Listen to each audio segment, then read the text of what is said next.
Hey, everybody. Thank you so much for your time today. I'm here to talk to you about some amazing innovation that we're delivering to the media and entertainment space with Intel Optane persistent memory and MemVerge software. And what I'd like to talk to you about today is how we are enabling creative artists to change the user experience of how they have today and how they develop the next generation feature films. With me, I've got our partners at Chapo Studios and Intel Capital funded company, a software company in MemVerge. And I first want to just give you a picture of what we're looking at today from an overall landscape of studio artists. And in the world today, there's over 350,000 studio animators worldwide, over 67,000 just in the US alone. And the creation process in developing these 90-minute movie-worthy feature films takes 65 million hours of footage just to develop this new amazing innovation.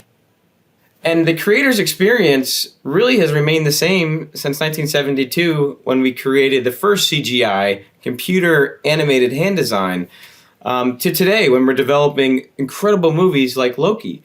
But the demands from an infrastructure perspective, but also from the creative artist experience, have risen tremendously. And if you think about the amount of work that goes into making these feature films, it all happens in a technology that was invented the same year we landed on the moon, 1969. A technology that has stood the test of time, called DRAM, but historically this technology, this architecture of memory has been expensive, scarce, but also volatile. And it wasn't until 2019 when Intel developed an amazing hardware innovation called Intel Optane persistent memory that there was a technology on the market that could give customers alternative and disrupt this $100 billion market.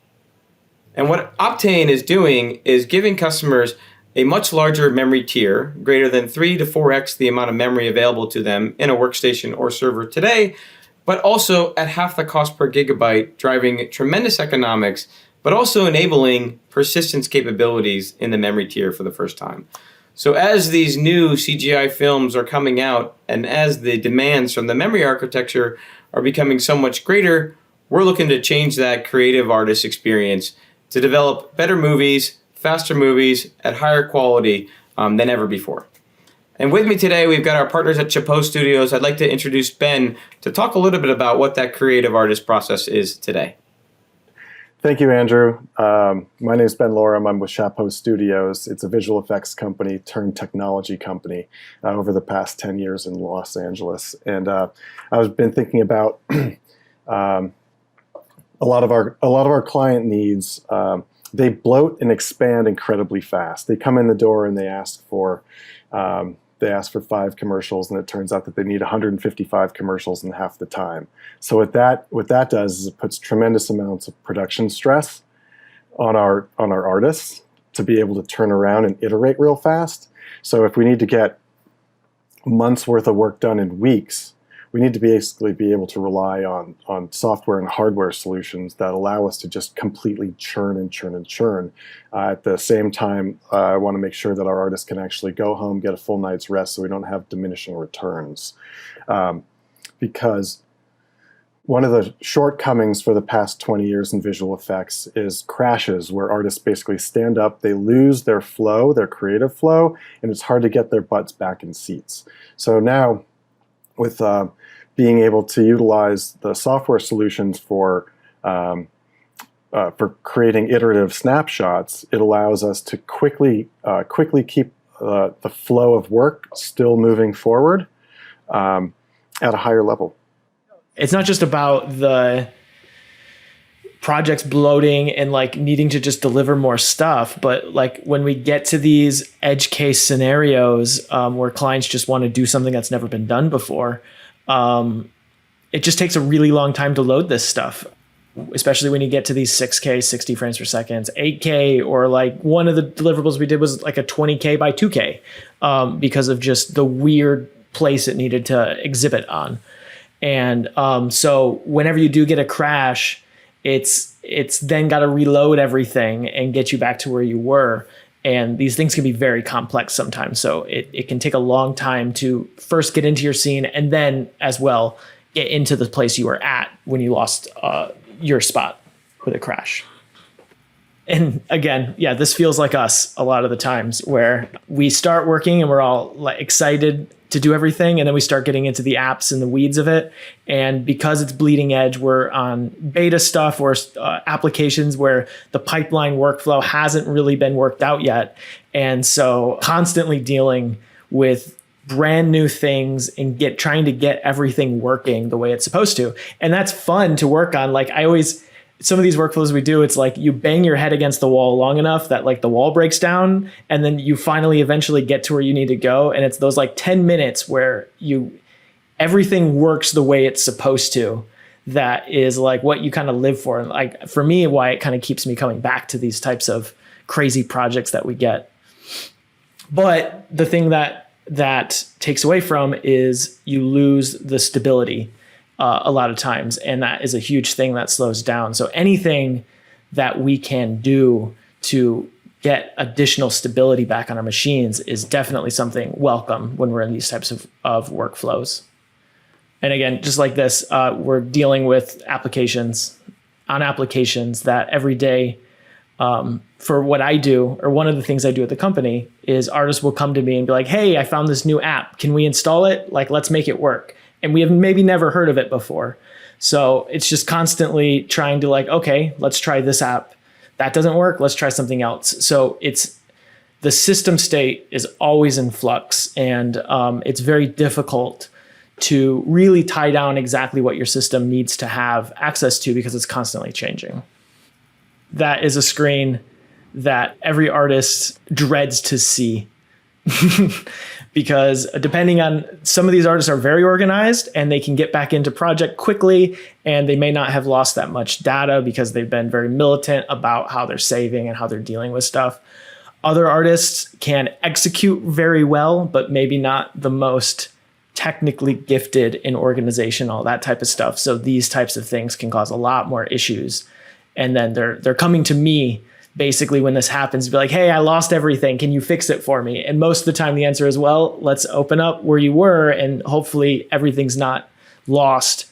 But at that point, it's been 10 minutes, 15 minutes. The artist is out of wherever they were in this project, and they need to kind of start from scratch again in terms of their mental creative workflow. They fell out of the zone. You never want that. And that's the biggest thing, in my opinion, that like breaks down the productivity is less about the crashes and all that stuff and more about just whatever you can do to keep that flow going, because it takes so long to get there, to actually do the work that you need to do. And that like is the actual reason why people do this. When we initially bid a project, we normally pad a little bit extra for like I wouldn't call it crash recovery, but it's just erratic crashes. And so working within the film industry, everybody at every single studio around the world knows that there's going to be crashes. It's just how to actually play the game of not losing money when you do it. So if you have clients in the room and you're running a flame or a color or an edit session, if you have the machines going down, the clients are sitting there on the couch, just like this guy in the slide, frustrated beyond all belief that their entire scope of their creative project is waiting on some kind of dongle that just broke or some kind of, hardware. So, we hear about it. It could be 6 months after the delivery of a project, and we'll hear that a client wants to come back and actually just audit the job because they felt as if, we had hardware shortcomings. To put it nicely, like, hey, we paid for 100 hours worth of work, but you were crashed for 15 hours of it. We don't want to pay. So we're definitely on the right road moving forward with this new technology. The tools that we developed at MemVerge along with Intel is to provide a way to allow artists quickly switch back and forth between the different animated scenes without having to spend tens of minutes or maybe hours to do that. And what you're seeing here is the Snapshot widget that is installed on a client's workstation with our mini UI widget. And you can take multiple snapshots And then once you mouse over, you can get a thumbnail of what is inside that snapshot. So that will allow the artist to easily determine which is the right one to restore to, and they can switch back and forth between all these snapshots. Yeah, and I think the cool thing about how this works, so it's like with the snapshotting, just as having that as a feature is just a great thing to already be able to do. But when you add on this type of organization and seeing stuff, it kind of elevates it from just a recovery tool and like seeing past iterations to really make you start to think about new creative workflows that you can do to allow these artists to really unleash their creative potential. And like in this case, so one of the biggest advantages I see of doing it this way is if you're doing previs, a lot of times you need 10, 20, 30 iterations done that we're going to give to the client. And you want to do them quickly because you don't have a lot of time and you have maybe one artist doing that. Typically, when you're doing that, you have to kind of be a little more careful about what you're messing with in your project. You might need to create multiple projects to make sure that everything is, there's a lot of management you have to do to make sure that like everything you need is still there. In this case, you can basically start at a base level snapshot and then just start iterating, make your changes. Once you're like, yep, this is great for version A, make a snapshot and then go back to the previous one. And the cool thing about that is it takes minimal time, seconds, to switch back. So you're not having to worry about like opening a new scene, going back, all that stuff. Plus, not only is it just bringing you back to there, but it's also bringing you exactly where you were in the app, because it's not loading it from a file, it's loading it from where your memory was. So if you were in the modeling viewer in something deep in there, it will bring you right back to that point. So then you can go back and do iteration 2, and then you just keep repeating that process. And you have a great way to manage all of that stuff, and in a way that you don't really need to be worried about, did I break something in a scene? Did I lose something? Because it's all just right there, and you can name everything and all of that stuff. And like Charlie said, you can even see the screenshot of what you were doing in the app. So it's like you don't have to play the game of, oh, was it final version 2 redeliver? As what can sometimes happen with these naming conventions. And that's just like one example that we've come up with, but it's one of these things where it's like, once you let artists really understand what this can do, there's so many ways that I think we can elevate the pipeline and the workflow to allow a lot of the stuff to happen. And just like what I was saying previously, and it doesn't just drop you in to where you would be when you start up Maya, where you have to click all the buttons to make all the things go away, and that the window that comes up that says, would you like to learn Maya? You don't have to worry about that because it just takes you right to where you were in the app before you close. So it may take 30 seconds to open a scene, but then it takes another 30, 45 seconds to a minute to get to where you wanted to be in the app to actually make the changes that you wanted to make. This skips all of that by just putting you right where you were. So it helps get that creative flow we were talking about back to where you were quicker, and fires the right synapses in your brain to kind of like, so you don't have to spend as much time getting into that productive, fun, creative state. It goes back to the creative freedom. Yeah. You know, like flow equals creative freedom for an artist. They don't want to have to deal with any of the under the hood hardware stuff. We can leave that to the IT guys and just let them tinker and play. So what's really the impact of these crashes that happen? And if you take a really conservative approach, you say the average artist loses about an hour to 2 hours per week. Multiply that by over 350,000 artists globally, that's over 81,000 hours per week. And if you think about the average salary of these guys, this is a global industry-wide problem that's affecting $2.1 billion annually. So it's obviously a problem that we're looking to address and looking to help create not just movies faster, but better content, better deliverable, but more creativity into these movies as well. Yeah, because I think adding on to that, like the more time that we can spend working on the actual product, the better we can make this. Because when we final stuff, very rarely, I think, do the artists feel like it looks exactly how they wanted.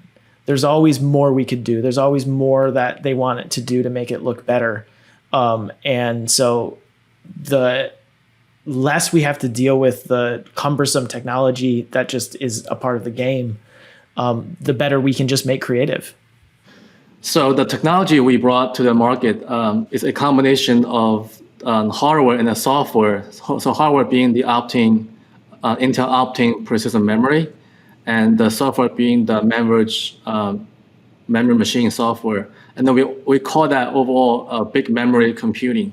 And this will allow us to run animations, visual effects with product like Maya, Houdini, and many, many others. Be able to do the snapshotting, all the capabilities we've been talking about. Yeah, so the way it works under the cover is basically the MemVerge software is essentially virtualizing all the memory in the artist system. It's a workstation, it's a server. We support both. And we essentially looking at the data is in a memory, in a DRAM, and we will trigger a in-memory snapshot. We call that zero IO snapshot. And then we put that data on the Intel Optane persistent memory. And so when we do that, all the data always remain in the memory tier itself, which means the performance, the latency is always the top notch. And this is what we allow the data to be sitting in the memory tier at all times. And when you look at the solutions that is available on the market today, so on the left-hand side, you have sort of the traditional ways of managing the snapshot on these artist workstations, right? These are the manual snapshots, can take tens of minutes to take. And they also take many, many minutes, even hours to recover and then restore. And that basically is very disruptive and it just interrupt the flow of the artist workflow. And that's the challenge we're facing today. On the right-hand side is the MemVerge solution with Optane memory, which allow us to do either manual save or auto save, right? So when you do auto save, everything happens in the background without artists having to, press any button, touch anything. It just all happens. And that snapshot takes roughly 1 to 2 seconds to complete. And then when they're ready to restore, it takes also 1 to 2 seconds. Very quick, very easy, nothing to learn. And they can manage all that by the artists themselves.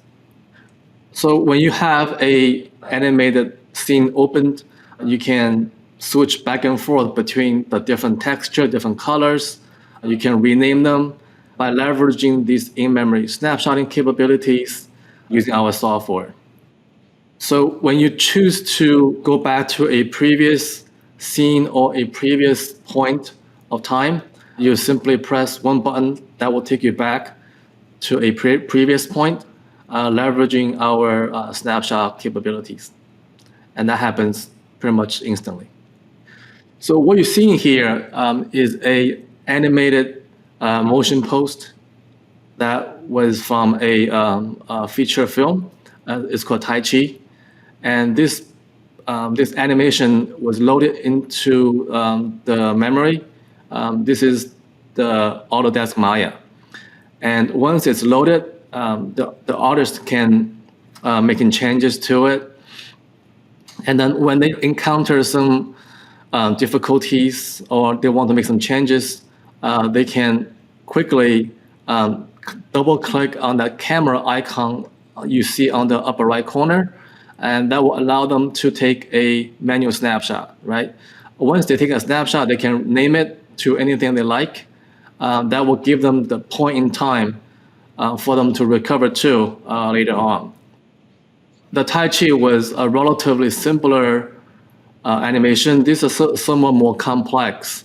This is a 45 million polygon animation. And the same way, you double click on the camera icon that will allow you to take a snapshot. And you can also right click to give you more controls over the snapshot itself. For example, you can capture the snapshot, you can reload theme from the snapshot drop-down menu, allow you to rename the snapshot, so on and so forth. So a lot of control over these snapshots for the artist. Yeah, so I think talking about that too, one of the things that is the most impressive to me, that going back to that last scene, you were talking about one scene having millions of polys and the other one being a little lighter. And it doesn't matter. It always is going to take the same amount of time to snapshot and bring it back, just because of how fast Optane memory is able to get to. And then this is obviously one application of it with MemVerge, which opens up a lot of really cool doors that we can take things down. But when you're talking about other applications for Optane as well, like it really is ridiculous, like the top end of where this stuff can kind of end up when you're talking about like rating this stuff together or using it for other purposes than just what we're using it for in MemVerge. And we've come up with the same thing when we're trying to integrate into our workflows for in other areas. It's like, oh, now it's like we have brand new things that are now the thing we need to care about. That isn't how fast the storage speed is anymore. Now it's like, oh, now we need to upgrade our infrastructure to handle how fast Optane is so we can actually utilize it. And it's just interesting because it's always been about the storage speed. That's always the thing that kind of holds you back in terms of how fast you can make your workflows be. And with Optane, that changes. And now it's other things that are the things that are lagging behind. Thank you, everybody, so much for your time today. We really appreciate you listening into the story. As you can see, we believe this is an industry-wide problem that we are solving with the combination of the amazing hardware innovation from Intel in Optane persistent memory, but also the amazing innovation from our partners at MemVerge with the software snapshot capability. So I hope you all enjoyed it. We'll stick around for Q&A and enjoy the rest of the conference. Thank you.